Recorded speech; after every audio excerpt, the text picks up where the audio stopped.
It's bringing safety education to our members, to the new companies that are starting up, and making sure that they have all the tools and safety education to keep them safe and compliant. We came here today because we wanted to continue to build that relationship with Ettore, who obviously helped start the IWCA, and so we want to continue to have a robust relationship with them, which is really important to us.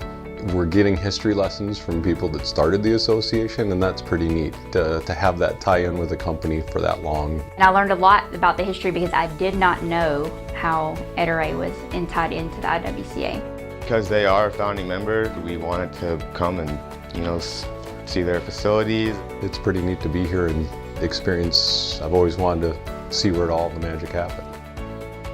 It's been 30 years coming up this year, so we just thought we would come say hi to our friends that helped get us to where we are right now.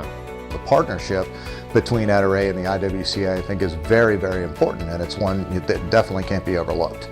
I think it's very educational. It helps people have the right tools. They understand what they're supposed to be doing. And then, Ettore being, a sponsor for us and, working with the IWCA is a great thing. I mean, it really is. They bring a lot of value to the table for us.